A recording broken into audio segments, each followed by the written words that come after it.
Gente, que prazer e que honra estar com vocês nessa noite. Eu não sei vocês, mas a minha vida já está sendo muito abençoada por tudo aquilo que Deus já está fazendo. Eu sei que a gente está com muita saudade, né, de estar aqui na nossa casa, juntos uns com os outros, mas eu sei que Deus também tem algo importante para falar e fazer nos nossos corações durante esse período. Então, eu quero compartilhar com vocês hoje uma palavra que Deus colocou no meu coração, que falava sobre esses tempos e esses dias. Então, eu quero convidar você a preparar o seu coração, que você receba essa palavra, que Deus possa falar com você, que você possa ser transformado através dessa mensagem. Amém? Eu confesso que é novo, né, para mim, tá falando assim sentada, mas para mim é muito bom estar aqui com pelo menos as pessoas que estão aqui. Amo minha igreja, é muito bom. Talvez você que está aí em casa não saiba, mas existem muitas pessoas por trás das câmeras, servindo, abençoando a nossa casa. Então é muito bom saber que a nossa igreja não para e tem pessoas que têm coração de servo, corações fiéis, leais, que amam servir. Então vamos lá. A gente sabe que a gente está vivendo um período um pouco diferente, né? A gente está vivendo dias diferentes.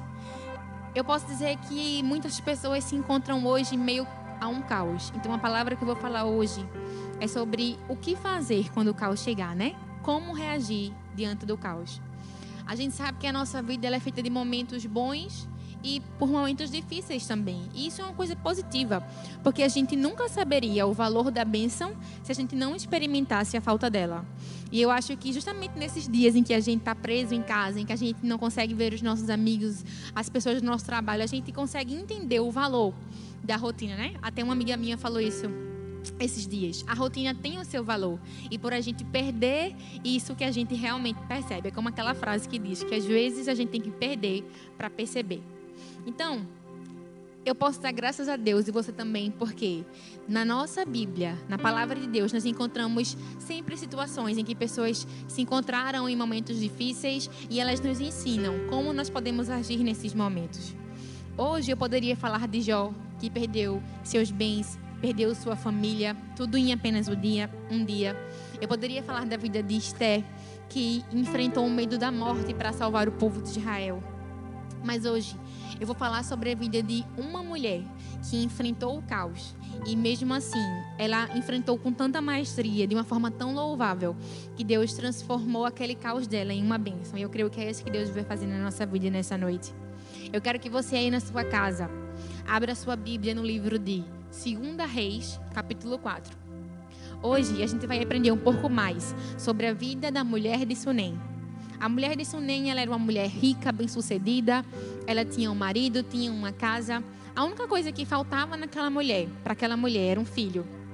Mas em determinado momento, Deus abençoa a sua vida, a ponto que ela recebe um filho. Mas ao mesmo tempo, depois disso, ela perde o seu filho morre. Ela se vê diante de um caos. E é sobre isso que a gente vai conversar. Eu confesso que não sei, né, como é a dor de perder um filho.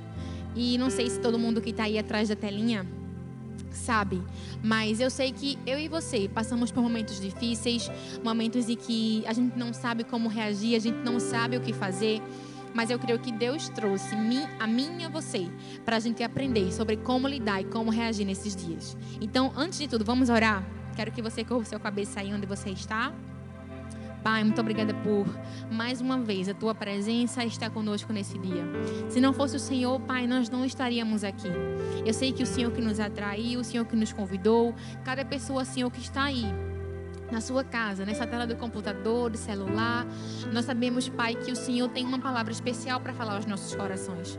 Eu quero te pedir, Pai, que em nome de Jesus, cada palavra que vier, Senhor, a ser falada aqui, seja uma palavra do teu coração para o nosso. Nós estamos aqui com o coração disposto a aprender, nós temos corações ensináveis, nós queremos que a nossa vida, Pai, seja outra depois dessa palavra. Então, fala aos nossos corações, nós queremos blindar a nossa mente, nós queremos blindar o nosso coração, Pai, e dizer que nós estamos completamente disponíveis para ouvir o Senhor falar.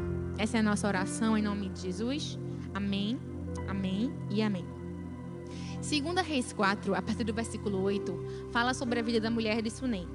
Eu não vou ter tempo de falar sobre toda a história dela, mas eu quero te convidar aí na sua casa, estudar não só sobre a vida dessa mulher, mas todo esse capítulo. Esse capítulo fala sobre alguns milagres e maravilhas que o profeta Eliseu fez e são muito bons para encher o nosso coração de fé e de esperança. Então, eu quero que você prepare o seu coração, porque hoje a gente vai conversar um pouco sobre essas atitudes e circunstâncias. Então, vamos lá. Eu quero que você fale para quem está aí do seu lado, na sua casa. Eu tô com muita saudade de falar isso aqui na igreja, então vamos falar para quem está aí na casa de vocês. Fala assim: primeiro ponto, suba ao quarto onde Deus está. Isso aí, escutei daqui.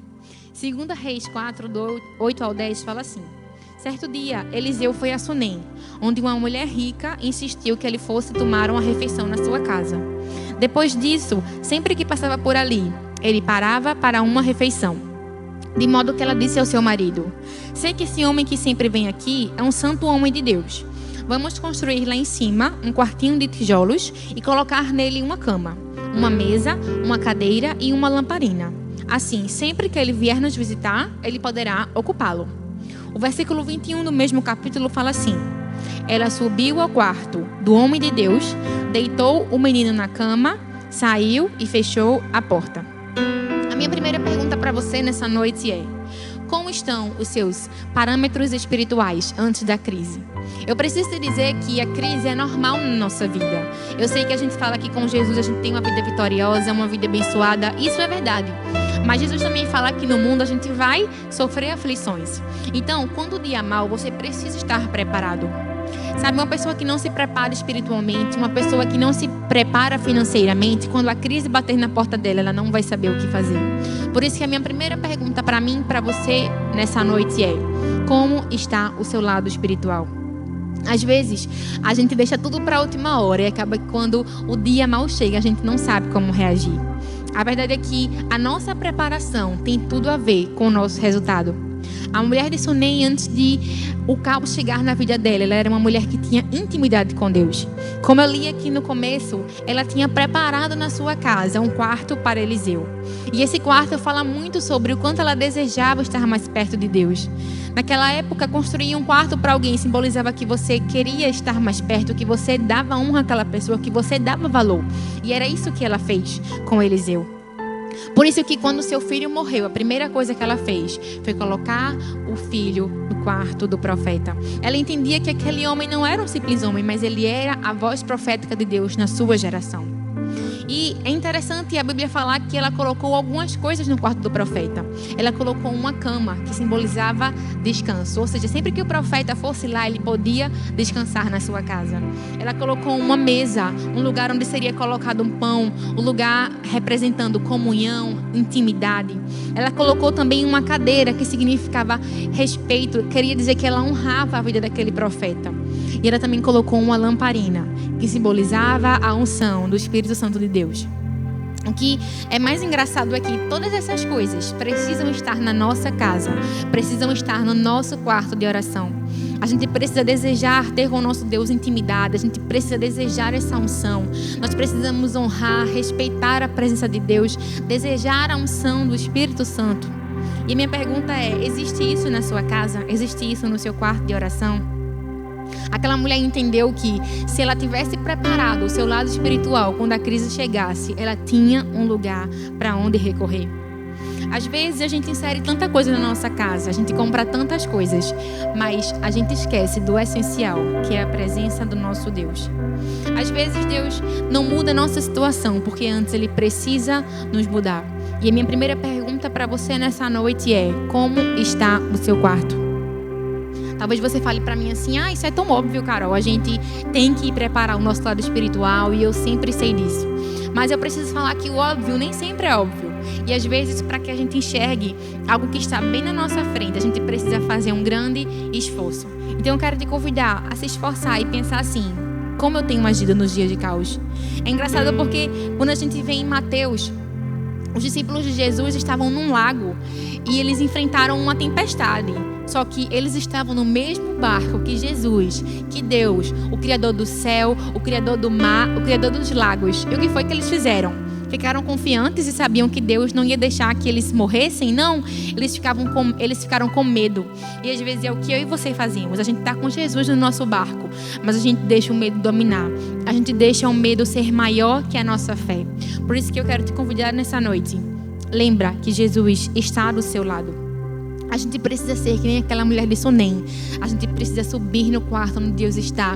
A gente precisa, se prostrar diante de Deus, desenvolver intimidade com Ele. Aquela mulher poderia ter colocado a criança em qualquer cômodo. Poderia ter colocado no seu quarto, no quarto dos seus pais, na sala. Mas ela colocou no lugar onde ela sabia que haveria vida. Na sua casa tem existido vida? Às vezes a gente, na nossa rotina, tem paz em vários lugares, menos na nossa casa. A nossa casa tem sido um lugar de confusão, de brigas, desentendimentos. E a gente precisa lembrar que a nossa casa tem que ser o nosso lugar de refúgio. Então, o que a sua casa tem sido para você? Você tem construído um quarto para o seu Deus? Claro que eu não estou falando de um quarto físico, mas eu estou falando de um lugar onde você pode ser só você com Deus. É tão importante a gente ter um lugar para a gente fazer o nosso TSD, para a gente estar em intimidade, em comunhão com o nosso Deus. Por isso que eu quero te convidar, tenha um quarto onde Deus pode falar ao seu coração.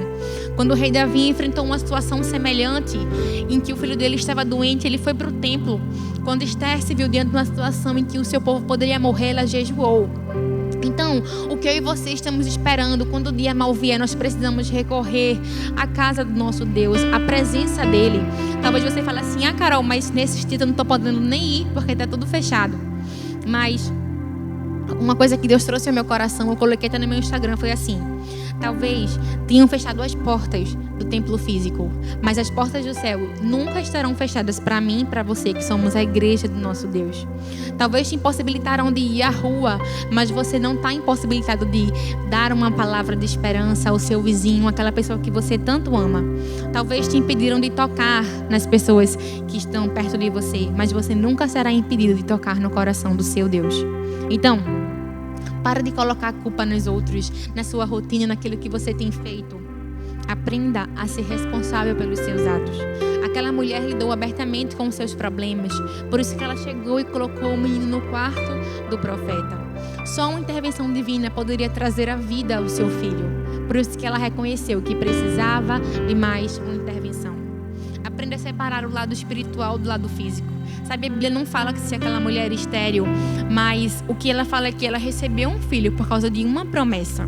E só outra promessa poderia salvar a vida daquela criança. Então, eu quero te convidar, não prioriza mais as outras coisas, sabe? A gente precisa aprender a priorizar o reino de Deus, aquilo que Deus está fazendo na nossa vida. E assim, as outras coisas serão acompanhadas. Eu quero te encorajar a dar a Deus o lugar que é dele, o primeiro lugar na sua vida. Esse é o primeiro ponto para que a gente reaja no dia do caos. Além disso, como segundo lugar, eu quero que você fale para quem está aí na sua casa: tome a atitude correta.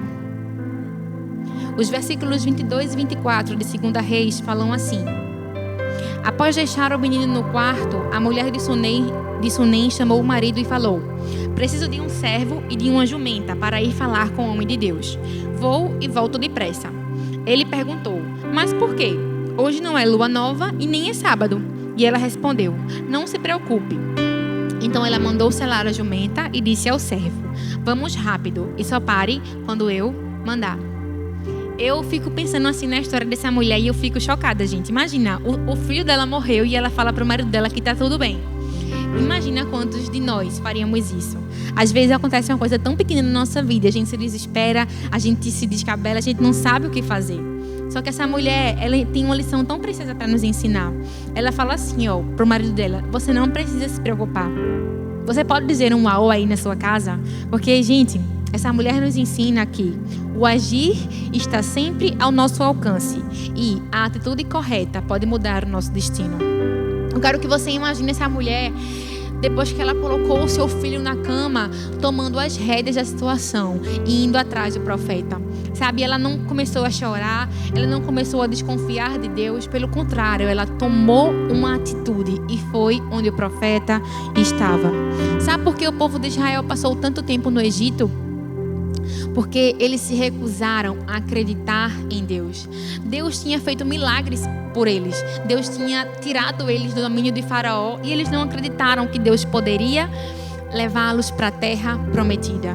Quantos de nós não vivemos milagres na nossa vida, mas quando Deus quer nos levar a um outro nível, a gente fica com medo, a gente pensa, poxa, Deus já fez, mas será que Ele vai fazer de novo? A gente precisa crer que o nosso Deus é aquele Deus que começa uma obra e que completa. Ele não é um homem que completa, tipo um arquiteto que começa a obra e não termina. Pelo contrário, Ele é o Deus que nem fala lá em Filipenses 1:6. Ele é um que começa a boa obra na gente e completa até o dia de Cristo Jesus. Então, quando o caos vier, não fique inerte, não fique parado. Também não saia gritando, não se desespere. Creia que Deus está do seu lado. A verdade é que a gente deixa de fazer as coisas porque a gente tem medo do fracasso. A gente tem medo do que as pessoas vão falar. A gente fica, meu Deus, o que é que as pessoas vão achar da minha postura? Mas a verdade é que nós precisamos seguir o direcionamento do nosso Deus. A gente precisa seguir um princípio que diz assim, faça alguma coisa. Quando a gente segue esse princípio, o simples fato de fazermos algo já traz uma vitória para a nossa vida. Porque nós sabemos que o nosso resultado vai ser Deus agir ao nosso favor. Às vezes nós só precisamos dar o primeiro passo para que o nosso Deus dê os próximos. E foi isso que aquela mulher entendeu. Certa vez eu vi uma história de um escritor que ele tinha mais de 70 livros publicados. E em uma entrevista perguntaram assim, como é que você se mantém tão inspirado para escrever tanto? E ele falou, simples, eu só escrevo 200 palavras ruins por dia. Eu me forço a escrever pelo menos 200 palavras. E quando eu começo a escrever, isso me inspira. E daí eu escrevo milhares de palavras boas. A minha vontade de falar para você nessa noite faça alguma coisa. Às vezes a gente se pega assim, parado, sem fazer nada, porque a gente espera que simplesmente Deus faça algo por nós, mas a gente precisa fazer algo por nós mesmos. Então eu quero te perguntar, o que é que está te impedindo de tentar? O que é que está te impedindo de sair do seu lugar e você tomar um passo e ir para frente? Às vezes, existem duas coisas que impedem a gente de tentar. A primeira é porque a gente fica num estado de negação. A gente diz que o problema não está acontecendo, a gente quer fugir, mas isso só nos leva a uma vida de insegurança, neurose e repressão emocional. Outra coisa que também faz com que a gente não dê um passo à frente é que a gente fica num estado de vitimização. A gente acha que nada é nossa responsabilidade, tudo é culpa do outro, por isso que a gente nunca se move. Então isso só nos leva a uma vida de raiva, desamparo e desespero. Eu quero que você entenda que eu não estou aqui falando para você que o que você está vivendo é sua culpa. A morte do filho da mulher de Sunem não era culpa dela, mas eu tenho certeza que aquilo que você está vivendo é 100% responsabilidade sua. E qual é a diferença? A diferença é que a culpa está no processo anterior e a responsabilidade está no processo posterior. Talvez você não fez nada para estar vendo o que você está vivendo hoje, mas você pode fazer algo para mudar essa situação. É isso que eu quero te falar nessa noite. Existem situações que não podem ser mudadas, mas existem resultados que podem ser produzidos por uma mudança sua. O que você vai fazer diante daquilo que está acontecendo? O Espírito Santo te disponibiliza ousadia, poder, intrepidez. A palavra fala que o verdadeiro amor lança fora todo medo. Então por que você fica se retraindo no seu lugar? Se você é uma pessoa que está desempregada, coloca currículos nas empresas. Se você é uma pessoa que está fora do peso, faz alguma coisa, treina em casa. Só não deixa que as circunstâncias te paralisem. Foi isso que aquela mulher fez. Ela entendeu que quem olha para fora sonha, mas quem olha para dentro desperta e realiza. Então, talvez você olhe para mim e fale assim, Carol, mas eu já tentei tanto. Mas, às vezes, o nosso sonho, a promessa de Deus, só está na gente perseverar. A gente precisa continuar perseverando e crendo que o nosso Deus está conosco, que Ele nunca nos abandonou.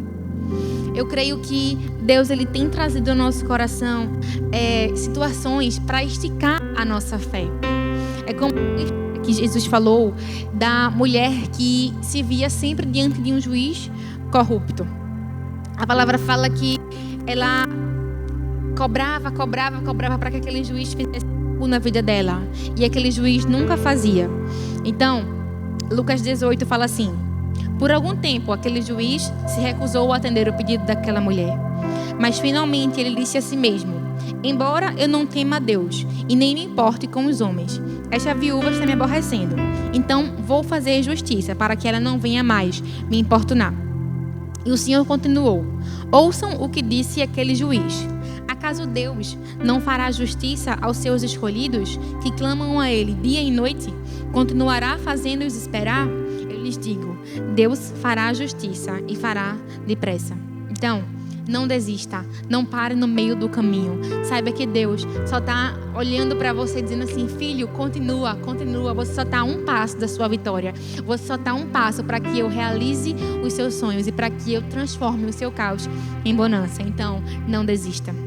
Em terceiro lugar, para que a gente reaja ao caos de forma correta, nós precisamos controlar as nossas emoções. Falar para quem está aí com você: controle as suas emoções. Nos versículos 26 e 27 de 2 Reis, a gente vê o seguinte: Geazi correu ao encontro da mulher de Sunem e lhe perguntou: está tudo bem com você? Tudo bem com seu marido? Tudo bem com seu filho? E ela respondeu: sim, está tudo bem. Ao encontrar um homem de Deus, ela falou, ela na verdade se abraçou, se ajoelhou e abraçou os pés do profeta.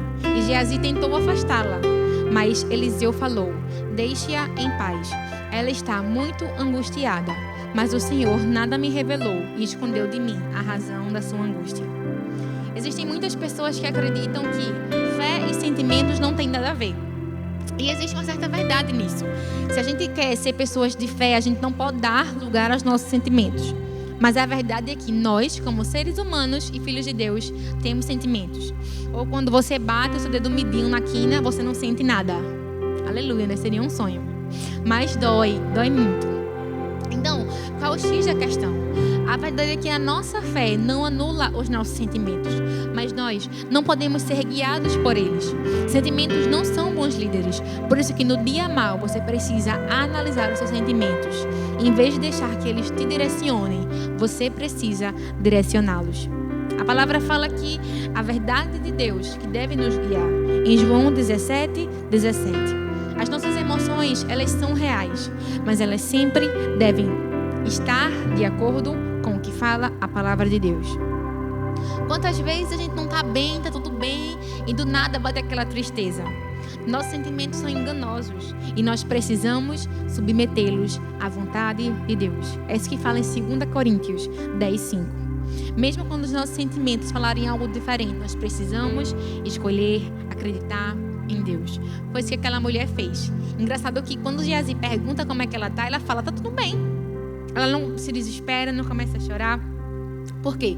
Porque ela sabia que só poderia abrir o seu coração para o profeta. Às vezes, a gente está passando por tantos problemas e a gente acaba descontrolando as nossas emoções. A gente abre o nosso coração para quem não tem nada a ver e para quem não pode nos ajudar, e a gente acaba ficando mais frustrado. Então, o que é que a gente precisa aprender em primeiro lugar? Nós precisamos colocar as nossas emoções à luz da palavra de Deus. E também nós precisamos abrir o nosso coração para as pessoas certas. Porque se você abre o seu coração para quem não pode te ajudar, também não vai resultar em nada. Por isso que aquela mulher não falou com Geazi. Ela falou diretamente com o homem de Deus. Às vezes a gente quer abrir o nosso coração para todo mundo, né? Alguém chega e fala: como é que você tá? E você começa a abrir seu coração e aquela pessoa não entende e nem pode te ajudar. E acaba que você fica: ninguém me ama, ninguém me ajuda. Mas a verdade é que existem coisas na nossa vida que só podem ser realizadas pelo nosso Deus. Eu sei que é normal a gente correr atrás das pessoas, mas eu preciso te falar que existem momentos que você vai poder correr atrás do seu Deus. E talvez é isso que Ele está esperando. Eu sei que é muito difícil a gente passar por um momento em que as nossas emoções tentam nos dominar, tentam nos guiar. Mas só porque algo é difícil não quer dizer que você não vai conseguir. Você precisa tomar as rédeas da sua situação e dizer assim: eu sou maior que os meus sentimentos. Eu posso dominá-los. Eu posso deixar que a verdade de Deus seja maior que as minhas circunstâncias e que as minhas emoções. Existe uma força sobrenatural agindo em mim e em você. O mesmo poder que ressuscitou Jesus dos mortos opera na nossa vida. Então a gente pode crer que quando o dia mau chegar, quando os sentimentos tentarem nos dominar, nós vamos poder sim dizer: quem manda em mim é o meu Deus. Quem manda em mim é a verdade da sua palavra e eu posso crer que Ele vai mudar a minha situação. Foi isso que aquela mulher fez. Ela sabia que as suas emoções eram variadas. Um dia ela estava bem, outro dia ela não estava. E a gente precisa aprender que, às vezes, o nosso milagre está a um passo do nosso equilíbrio emocional para acontecer. Foi isso que aconteceu com Esaú. Ele permitiu que o sentimento da fome e do desespero fosse maior que o seu direito da primogenitura. Foi isso que aconteceu com Eva. Ela deixou que o sentimento da curiosidade fosse maior que a obediência à voz de Deus. Foi isso que aconteceu também com Pedro. Ele deixou que o sentimento da vergonha, da rejeição, fizessem com que ele negasse Jesus. Então, o que eu quero te perguntar é: o que é que os seus sentimentos têm falado sobre você? Aonde é que eles querem te levar? Você não pode seguir esse caminho. Provérbios 16:32 fala assim: vale mais ter paciência do que ser valente. É melhor saber se controlar do que conquistar cidades inteiras. É fato que durante a nossa vida vamos enfrentar situações difíceis, mas nós precisamos deixar as nossas emoções preparadas para esses dias. Na verdade, a nossa sociedade enfrenta uma crise das emoções. Nós temos aí depressão, síndrome de pânico, pessoas com medo, pessoas assustadas, pessoas ansiosas. E nós precisamos fazer com que a palavra de Deus seja mais forte que os nossos sentimentos. Então, para que no dia mau você seja maior que os seus sentimentos, antes de tomar qualquer atitude, analise as suas emoções. Alinhe os seus sentimentos com a palavra de Deus e abra o seu coração para as pessoas corretas. Um exemplo claro de um homem de Deus que se deixou ser levado pelas emoções foi Elias, o antecessor de Eliseu.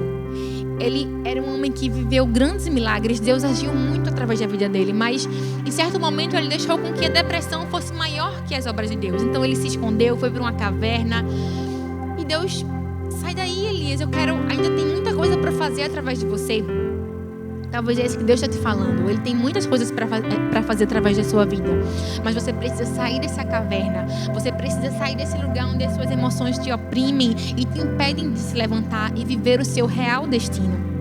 Eu fico pensando que aquela mulher, ela não deixou que os seus sentimentos fossem ditando a sua realidade.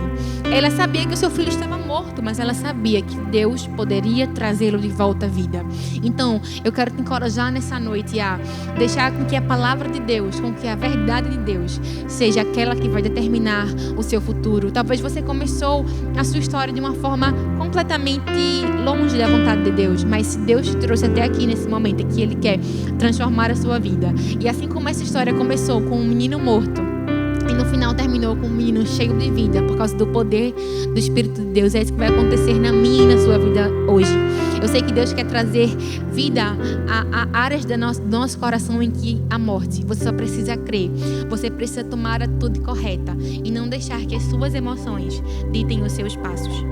E por último, para que você reaja bem no dia mau, você precisa desenvolver fé durante o caos e gratidão quando chegar a bonança. Fala aí no seu lugar. Desenvolva fé durante o caos e gratidão quando chegar a bonança. A fé é um ingrediente imprescindível na receita do nosso Deus. Não há como a gente alcançar algo da sua parte sem que a gente tenha a fé, sem que a gente creia que o nosso Deus é poderoso para agir em nosso favor. Agora, mais importante do que ter fé é a gente ter fé no local correto. Hoje muitas pessoas têm fé, elas acreditam no poder do universo, no poder da energia, no poder de várias coisas. Mas nós precisamos crer no poder do nosso Deus, porque João 14,6 fala que só existe uma verdade, um caminho e uma vida. E por que eu falo isso? Porque não adianta só nós termos fé, nós precisamos ter fé na palavra do nosso Deus. Em 2 Reis 4:30, nós vemos aquela mulher de Sunem falando para o profeta Eliseu: juro pelo nome do Senhor e por tua vida, que se ficares, não irei. Então ele foi com ela. Eliseu tinha mandado o seu servo ir na frente como a criança estava, mas aquela mãe sabia que só um homem de Deus poderia trazer de volta a vida ao seu filho. Ela não desistiu. Foi como Jacó, que segurou o anjo e disse: eu não vou te abandonar enquanto tu não me abençoares. Foi como aquela mulher cananeia de Mateus 15, 22. Ela sabia que até as migalhas que caíssem da mesa de Jesus iriam libertar a sua filha. Isso não é nada além de uma fé ousada, corajosa, uma fé que rompe barreiras e que rompe limites. Essa fé que Deus quer que eu e você tenhamos. Quantas e quantas vezes enfrentamos situações difíceis na nossa vida, mas a gente deixa para crer em Deus como última solução. A gente faz tantas coisas, recorremos a tantos lugares e esquecemos do nosso Deus.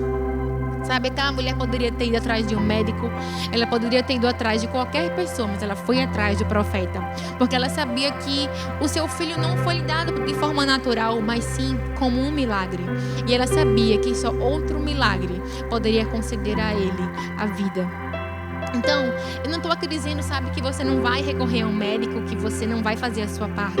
Nós precisamos fazer a nossa parte e deixar o nosso Deus fazer todas as outras. Jesus, ele não fez muitos milagres em Nazaré porque as pessoas daquele povo, daquele povoado, não tinham fé nele. Elas simplesmente lembravam e diziam: mas não é aquele Jesus que o seu pai era um carpinteiro?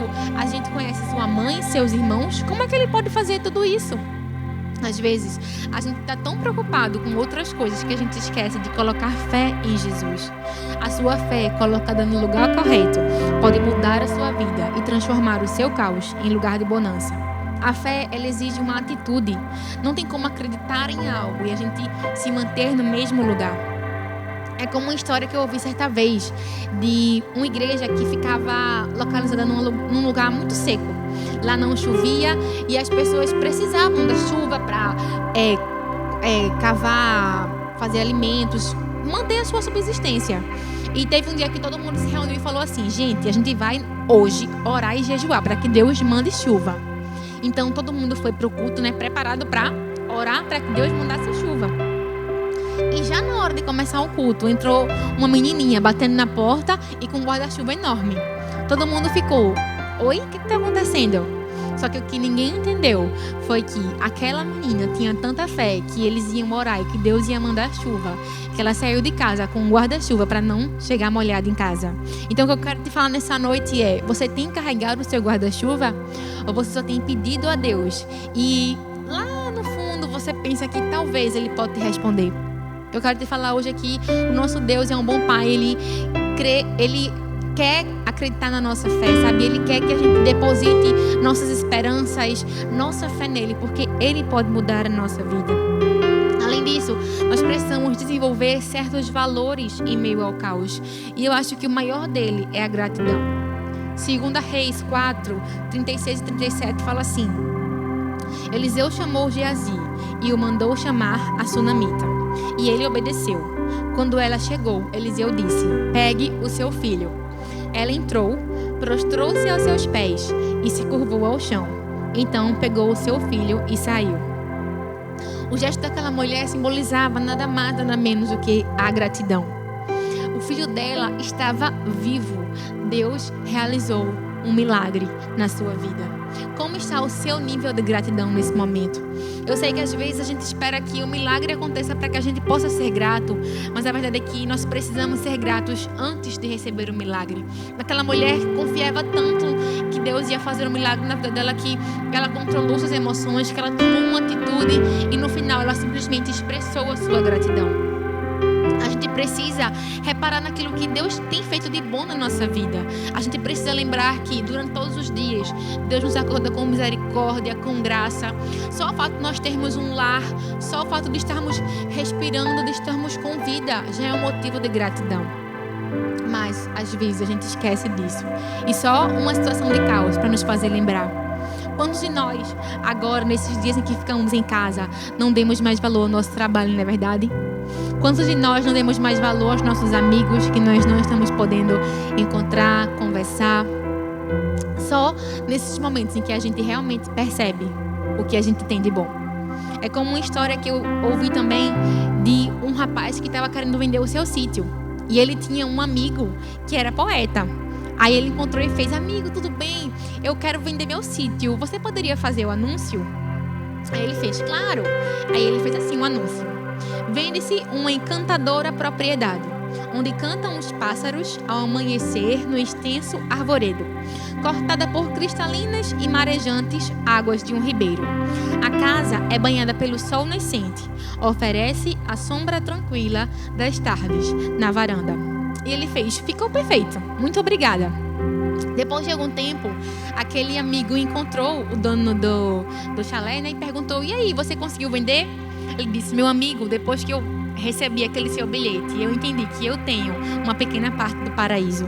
Então a minha pergunta para você é: qual é a pequena parte de paraíso que você tem? O que é que Deus já tem colocado nas suas mãos que você pode ser grato? Eu quero dizer que talvez você hoje esteja no meio de uma tempestade, mas vai ser nessa tempestade que você vai produzir o seu maior testemunho. Foi isso que aconteceu com aquela mulher. A gente nunca vai saber qual é o seu nome, mas a gente vai saber que a sua história de fé, de gratidão, de ousadia mudou a sua própria história. Ela escreveu um novo destino porque ela decidiu confiar em Deus, porque ela subiu para o quarto onde Deus estava, porque ela tomou a atitude correta, porque ela controlou as suas emoções, porque ela foi uma mulher de fé que desenvolveu a gratidão. É engraçado aqui, esse trecho da Bíblia fala sobre a história da mulher de Sunem. Sunem era o lugar onde ela morava. E esse nome Sunem significa lugar de descanso.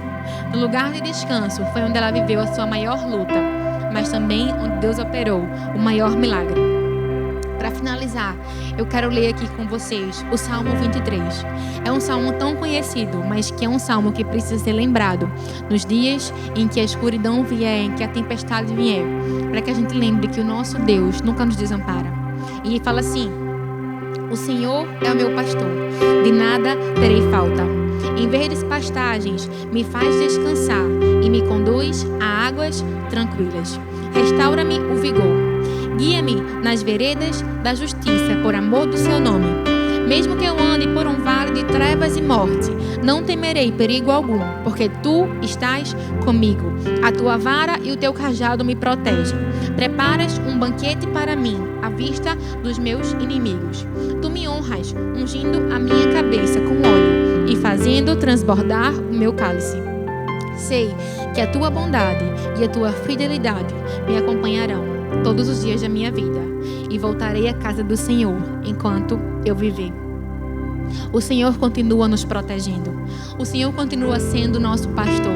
Ele continua nos direcionando, nos ensinando, nos levando a águas tranquilas. Talvez hoje você se encontre num vale, mas eu quero te falar que ainda assim Deus está com você. Da mesma forma que Ele não abandonou aquela mulher, Ele não te abandona.